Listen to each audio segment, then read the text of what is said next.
പ്രിയപ്പെട്ടവരെ, ഈ വരുന്ന നവംബർ 4 മുതൽ നമ്മുടെ വീടുകളിൽ ഇന്ത്യൻ ഇലക്ഷൻ കമ്മീഷൻ സന്ദർശനം നടത്തുന്നു. ഇലക്ഷൻ കമ്മീഷൻ പ്രതിനിധിയായ ബൂത്ത് ലെവൽ ഓഫീസർ ആയിരിക്കും സന്ദർശനം നടത്തുന്നത്.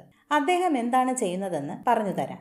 അദ്ദേഹം ഇതുപോലെ ഒരു എന്യൂമറേഷൻ ഫോറം നമുക്ക് തരും. നമ്മൾ അത് പൂരിപ്പിച്ച് ഒപ്പിട്ട് അദ്ദേഹത്തെ തിരികെ ഏൽപ്പിക്കണം. അദ്ദേഹം അത് ഇലക്ഷൻ കമ്മീഷനെ ഏൽപ്പിക്കും. ഇലക്ഷൻ കമ്മീഷൻ നമ്മളെ വോട്ടർ പട്ടികയിൽ ഉൾപ്പെടുത്തും. നമുക്ക് പുതിയ വോട്ടേഴ്സ് ID തരും. ഈ വോട്ടേഴ്സ് IDക്ക് ചില പ്രത്യേകതകളുണ്ട്. ഇതിനായി ഫോറം പൂരിപ്പിക്കുന്ന വിധം പറയുകയാണ് ഇന്നത്തെ വീഡിയോയുടെ ലക്ഷ്യം. ഇതുമായി ബന്ധപ്പെട്ട എല്ലാ സംശയങ്ങൾക്കും കൂടി മറുപടി പറയാം. This is legal prism, ലോമി DC. Voter പട്ടിക അത് രാഷ്ട്രീയക്കാർക്ക് വോട്ട് നേടാനുള്ള രേഖയല്ലേ?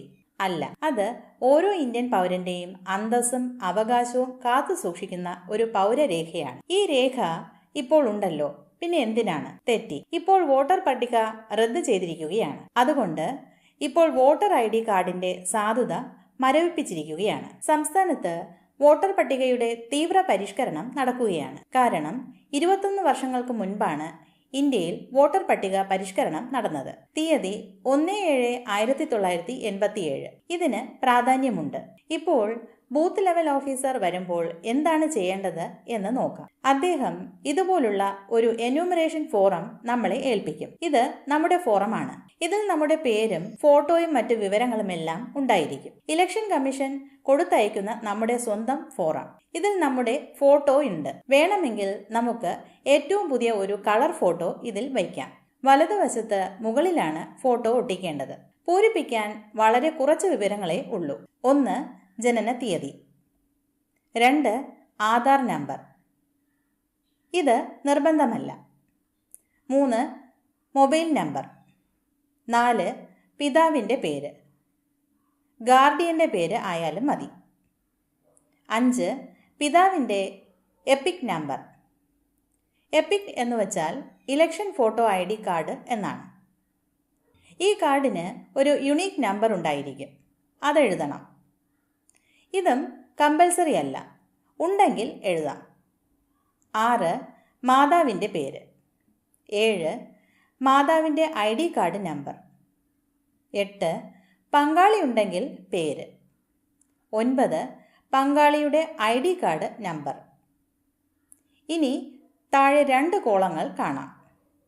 അവിടെ ആദ്യ കോളത്തിൽ നിലവിലെ വോട്ടേഴ്സ് ലിസ്റ്റിൽ ഉൾപ്പെട്ടിരിക്കുന്നവർ അവരുടെ വിവരം ആ പട്ടിക നോക്കി എഴുതണം.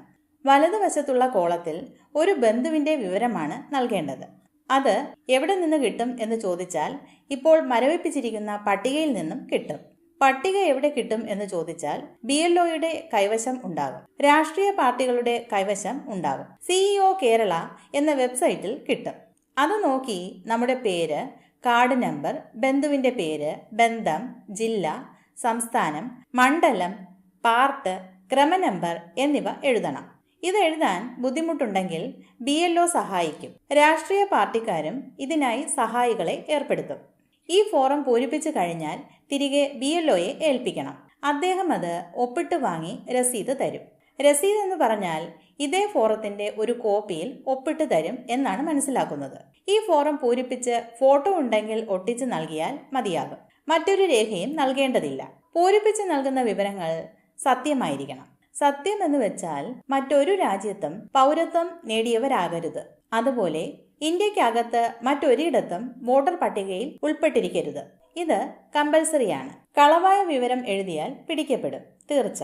ഇത് നമ്മൾ തന്നെ ഒപ്പിടണമോ എന്ന് ചോദിച്ചാൽ കഴിവതും നമ്മൾ തന്നെ ഒപ്പിടണം. ഇവിടെ താമസമില്ലാത്തവർക്ക് കുടുംബത്തിലെ മുതിർന്ന അംഗത്തിന് ഒപ്പിടാം. അപ്പോൾ വിദേശത്ത് നിൽക്കുന്നവർക്ക് വേണ്ടി ഒപ്പിടാമോ? ഒപ്പിടാം. വിദേശത്ത് നിൽക്കുന്നതാണെന്ന് BLOയോട് പറയണം.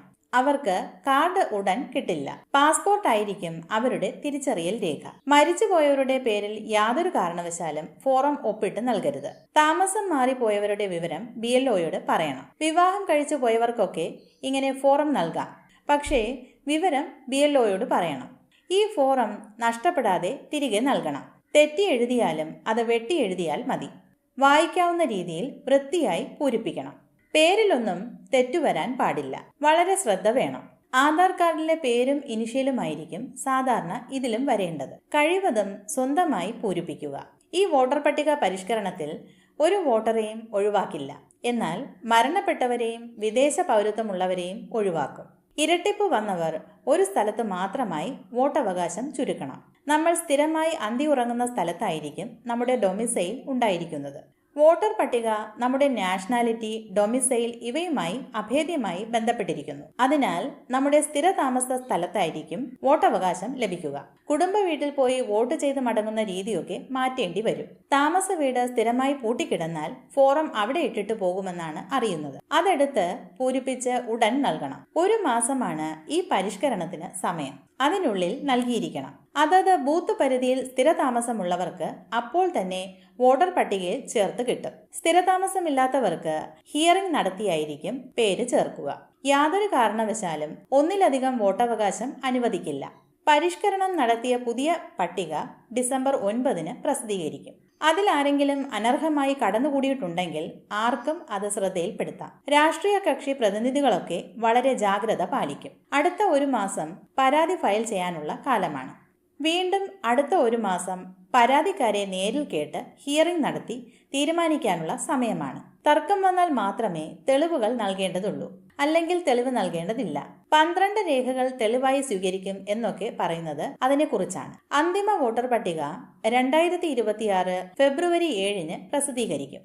BLOമാർ അവരുടെ സ്ഥിരം ജോലികൾ ചെയ്യുന്നതോടൊപ്പമാണ് ഈ ജോലിയും ചെയ്യുന്നത്. ശരിയായ വിവരങ്ങൾ നൽകി BLOയെ സഹായിക്കുകയാണ് നമ്മുടെ ഉത്തരവാദിത്തം. നിലവിലെ വോട്ടർമാരുടെ കാര്യമാണ് ഈ പറഞ്ഞത്. പുതിയതായി വരുന്ന കന്നി വോട്ടർമാർക്കും പേര് ചേർക്കാൻ അപേക്ഷ നൽകാം. ഫോറം 6 അപേക്ഷ. വോട്ടേഴ്സ് ഹെൽപ്പ് ലൈൻ ആപ്പ് വഴിയും അപേക്ഷിക്കാം. ഇന്ത്യൻ പൗരന്മാർക്ക് മാത്രമായിരിക്കും ഇനി മുതൽ ID ഉണ്ടായിരിക്കുക. മൈഗ്രൻസിനൊന്നും ഈ ID ലഭിക്കില്ല. ഇതിനായി പ്രോജനി പരിശോധിക്കും. അതുകൊണ്ട് ഇലക്ഷൻ ID കാർഡ് ഇന്ത്യയുടെ പൗരത്വ രേഖയായി കണക്കാക്കിയേക്കും. ഇന്ത്യൻ പൗരത്വത്തിന്റെ പര്യായം. ഇതിനെക്കുറിച്ച് അറിയാത്തവർ ഒത്തിരി പേരുണ്ട്. അവർക്ക് കൂടി ഈ വീഡിയോ ഷെയർ ചെയ്ത് സഹായിക്കുമല്ലോ. സംശയങ്ങൾ ചോദിക്കാം. കമൻ്റായും വാട്സാപ്പിലും. നമ്പർ ഇതാണ്. Thank you. This is legal prism, law me DC.